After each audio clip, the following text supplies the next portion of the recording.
یا اللہ تو معاف کرنے والا ہے، تو معاف کرنے والے کو پسند فرماتا ہے، لہٰذا میرے گناہ معاف فرما دے، آمین۔ تمہارا رب، جب تمہیں لگے کہ تمہارا کوئی نہیں ہے تو آسمان کی طرف دیکھنا، وہاں وہ ہے جو ہمیشہ سے تمہارا تھا اور ہمیشہ رہے گا۔ انسان کے غصے میں عجیب منافقت ہے، اپنے سے طاقتور کے سامنے تو غصہ کنٹرول کر لیتا ہے، لیکن اپنے سے چھوٹے اور کمزور پر غصہ کرنے میں دیر نہیں کرتا۔ کسی پہ زیادہ یقین نہ کریں، کیونکہ لوگ قرآن اٹھا کر بھی جھوٹ بولتے ہیں۔ اپنی خوشیاں اور غم اپنے تک محدود رکھیں، کیونکہ لوگ خوشیوں پر نظر لگا دیتے ہیں اور دکھوں میں مزید دکھ دیتے ہیں۔ مخلص رہیں، لیکن کوئی بھی توقع نہ رکھیں، کیونکہ آپ کی مخلصی منہ پہ مار دی جاتی ہے۔ اللہ نے کسی کو جو دیا ہے اس پر حسد مت کرو، کیونکہ تم لوگ نہیں جانتے کہ اللہ نے ان سے کیا لیا ہے۔ ہمیشہ کوئی ایسا ضرور ہوتا ہے جس کے پاس وہ نہیں ہوتا جو آپ کے پاس ہوتا ہے، اس لیے ہر چیز کے لیے الحمدللہ کہیں۔ حضرت علی رضی اللہ تعالیٰ عنہ نے فرمایا، میں جنت کے شوق میں عبادت نہیں کرتا، یہ تجارت ہے، اور نہ ہی جہنم کا خوف کرتا ہوں کہ یہ غلامی ہے۔ میں صرف اور صرف اس لیے عبادت کرتا ہوں کہ میرا رب عبادت کے لائق ہے۔ زندگی اتنی سستی نہیں ہے کہ اسے لوگوں کے تلخ رویوں کی وجہ سے ہار دیا جائے۔ مسکرائیں کہ یہ زندگی صرف اس رب کی امانت ہے جس نے اس کائنات کی کسی شے کو بیکار نہیں بنایا۔ شکر ادا کریں کہ آپ سے محبت کرنے والا کوئی عام نہیں بلکہ اس کائنات کا رب ہے۔ ہو سکتا ہے کہ آپ کو لگتا ہو کہ اللہ پاک نے آپ کو بہت ساری ایسی نعمتیں نہیں دیں جو دوسروں کے پاس ہیں، لیکن اللہ نے آپ کو بہت سی ایسی آزمائشوں سے بھی نہیں گزارا جس سے دوسرے گزر رہے ہیں، تو حالات جیسے بھی ہوں شکر ادا کرتے رہیں۔ اگر میرے قلم سے نکلی ہوئی ایک سطر نے یا میری زبان سے نکلے ہوئے ایک لفظ نے میرے دوست یا دشمن کے دل کو کسی طرح کی تسکین بخشی ہے تو میرے لیے دنیا بھر کی تمام نعمتوں سے افضل ترین نعمت ہوگی۔ ان لوگوں کو معاف کر دو جو کبھی آپ کی تکلیف کا سبب بنے تھے، اور انہیں یاد رکھو جو ہر وقت آپ کی خوشیوں کی تلاش میں رہتے ہیں۔ عزت، پیار، شفقت اور احساس ایسے ادھار ہیں جو ہمیشہ دگنے ہو کر واپس ملتے ہیں۔ دل ہر جگہ نہیں لگتا، لاڈ ہر کسی سے نہیں اٹھوائے جاتے، مان ہر کسی پر نہیں ہوتا، ہر کسی کے لیے ہم بچوں جیسے نہیں بنتے، کھلی کتاب کی طرح ہر کسی کی آنکھوں سے پڑھے جانے کی خواہش نہیں ہوتی۔ بس کچھ لوگ ہوتے ہیں کہ پورے ہجوم میں بھی نگاہ صرف انہی پر ٹکتی ہے۔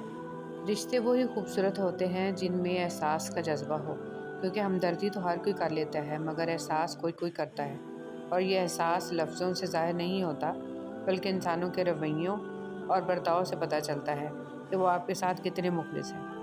جن کے دلوں میں رحم، طبیعت میں سادگی، احساسوں میں خلوص، ملنے میں اپناپن، دلوں میں محبت اور سوچوں میں سچائی ہے، ایسے انسانوں کا وجود اللہ کی طرف سے مخلوق کے لیے نعمت ہے۔ یا رب، ایسی دولت، عزت، شہرت سے ہمیں دور رکھنا جس کے نشے میں ہم آپ کو بھول جائیں اور آپ کی مخلوق کا خیال نہ رکھ سکیں۔ ہمیں ہر طرح سے غنی بنائیے، آمین۔ زندگی میں زیادہ رشتوں کا ہونا ضروری نہیں، لیکن جو رشتے ہیں ان میں زندگی کا ہونا ضروری ہے۔ اگر آپ کے ساتھ ناانصافی اور زیادتی کی حد ہو جائے تو صرف اتنا سوچ کر خاموش ہو جانا کہ جو ذات اوپر بیٹھی ہے وہ بہت بے نیاز ہے۔ کہتے ہیں کہ تالی ایک ہاتھ سے نہیں بجتی ہے، لیکن کبھی کبھی ایسا بھی ہوتا ہے کہ تالی بجانے والے دونوں ہاتھ ایک ہی شخص کے ہوتے ہیں، اور تالی آپ پہ بجتی ہے، کبھی عزت کی، کبھی ذلت کی، اور کبھی تماشے کی۔ حضرت علی رضی اللہ تعالیٰ عنہ فرماتے ہیں، دنیا میں خوبصورت دل تلاش کرو، چہرے نہیں، کیونکہ خوبصورت چہرے تو بہت ہیں لیکن خوبصورت دل بہت کم۔ اصلاح کے 100 الفاظ سے زیادہ تجربے کی ایک ٹھوکر انسان کو مضبوط بناتی ہے۔ کچھ باتیں سمجھانے پر نہیں بلکہ خود پر بیت جانے پر ہی سمجھ میں آتی ہیں۔ تعلق حرام کا قائم کرنا ہو تو ساری معیار کی دیواریں گرا دی جاتی ہیں، اور تعلق نکاح کا قائم کرنا ہو تو معیار کی ساری دیواریں کھڑی کر دی جاتی ہیں۔ جب رزق کم ہونے لگے تو لوگوں کو کھانا کھلاؤ، اپنے بھائی بہنوں کو، عزیزوں، رشتہ داروں کو اپنے گھر بلا کر کھانا کھلاؤ۔ یہ لوگوں کا رزق آپ کے رزق میں شامل ہو کر آپ کا رزق بڑھا دے گا۔ لوگوں کو کپڑے اور چادر پہننے کے لیے دو، اللہ تمہارا پردہ رکھے گا اور دنیا میں بھی شرمندہ اور بے پردہ نہیں کرے گا۔ حضرت علی رضی اللہ تعالیٰ عنہ سے پوچھا گیا کہ انسان برا کب بنتا ہے؟ فرمایا، جب وہ اپنے آپ کو دوسروں سے اچھا سمجھنے لگے۔ کچھ چیزیں بہت دیر بعد بھی پلٹ کر واپس آ جاتی ہیں، خصوصاً کسی کو دیا ہوا دھوکہ اور بولا ہوا جھوٹ۔ حضرت علی رضی اللہ تعالیٰ عنہ، جس نے تمہارے ساتھ برائی کی ہو اس کے ساتھ تم احسان کر کے اس کا بدلہ دے دو، کیونکہ احسان بد زبانوں کی زبان بند کرتا ہے، اور کچھ دروازے اللہ ہماری حفاظت کے لیے بند کرتا ہے کیونکہ وہ راستے ہمارے لیے بہتر نہیں ہوتے۔ میرا رب تمہیں وہ بھی دے گا جس کی تم نے اس سے آس لگائی ہوئی ہے، بس بات اتنی سی ہے، میرا رب صبر کرنے والوں کو پسند کرتا ہے۔ کسی کی راہ میں کانٹے بچھانے والے کیا یہ نہیں جانتے کہ کسی کے پیروں سے رسنے والا خون تمہاری قسمت کے صفوں کو کالا کر سکتا ہے؟ یہ یاد رکھنا، اللہ کے ہاں ہر چیز کا حساب ہے۔ زندگی میں اگر کامیاب ہونا ہے تو یہ ایک فکرہ لوگ کیا کہیں گے اپنی زندگی سے نکال دو، اور اس کی جگہ میرا رب کیا کہے گا اپنی سوچ میں شامل کر لو۔ سمجھدار لوگ بحث نہیں کرتے کیونکہ وہ جانتے ہیں کہ سوائے آپس میں رنج پیدا ہونے کے اس سے مفید نتیجہ برآمد نہیں ہوا کرتا۔ ایمان کامل عبادت سے نہیں، حقوق العباد سے ہے۔ جب تک دل انسانی محبت سے رغبت نہ رکھے، کبھی وہ دل اللہ کی محبت عبادت سے نہیں پا سکتا۔ اعلیٰ اخلاقی سطح اکثر دو قسم کے لوگوں میں پائی جاتی ہے: وہ لوگ جن کی تربیت بہت اعلیٰ ہو، یا وہ لوگ جن کا مقصد حیات بہت اعلیٰ ہو۔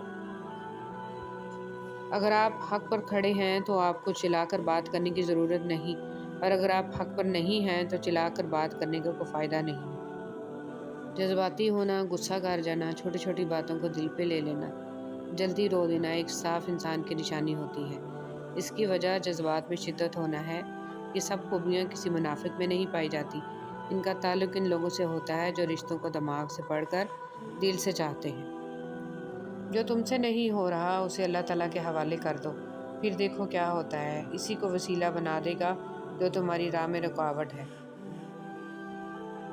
جو جتنا اچھا جھوٹ بولتا ہے یہ دنیا اسی کی ہوتی ہے، لیکن پھر اس کی آخرت نہیں ہوتی۔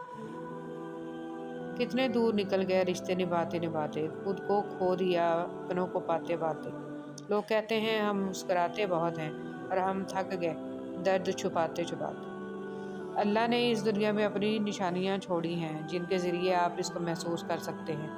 یہ سب اس کی نشانیاں ہیں۔ ہم نے اچھے عمل کر کے دوسری دنیا میں جانا ہے، اور وہاں جا کے اگر ہم پاس ہوئے تو اللہ سے ملاقات کرنی ہے۔ یہ ہے ساری کہانی، یہ ہے سارا مقصد۔ جنت ایک بونس ہے، ایک انعام، جہنم ایک سزا ہے، اصل مقصد اللہ سے ملاقات ہے۔ رشتے ناطے کنکریٹ کی طرح مضبوط اور پلوں کی طرح پائیدار نہیں ہوتے، ان کے ختم ہو جانے کی زیادہ سے زیادہ قیمت ایک نوحہ یا ایک مرثیہ ہوتی ہے۔ بہت مضبوط ہوئے تو ختم ہونے کے بعد چند گلے اور کچھ شکوے باقی رہ جاتے ہیں، وہ بھی آہستہ آہستہ ہوا میں تحلیل ہو جاتے ہیں، اور زندگی کی گاڑی واپس اپنے مومنٹم پر پہنچ جاتی ہے، اور اس وقت تک اس رفتار سے چلتی رہتی ہے جب تک زندگی کا اپنا آخری اسٹیشن نہ آ جائے۔ ہم جتنے بھی مضبوط ہو جائیں، رشتے ہماری سب سے بڑی کمزوری ہوتے ہیں۔ ہم نہ ان سے بھاگ سکتے ہیں نہ بھاگنا چاہتے ہیں۔ میں خود کو انہیں ایکسپلائٹ کرنے دیتا ہوں، یہ دیکھنے کے لیے کہ میری آخری حد کیا ہے، اور یہ دیکھنے کے لیے بھی کہ ان کی آخری حد کیا ہے۔ زندگی جینے کے دو ہی راستے ہیں: بھول جاؤ انہیں جن کو معاف نہیں کر سکتے، اور معاف کر دو انہیں جن کو بھول نہیں سکتے۔ تنہائی میں ملنے والے گناہ کے مواقع حقیقت میں ایمان کا امتحان ہے۔ جو تنہائی میں اللہ سے ڈرے گا، اللہ تعالیٰ اس کی شان کو پورے عالم کے سامنے ظاہر کر کے رہے گا۔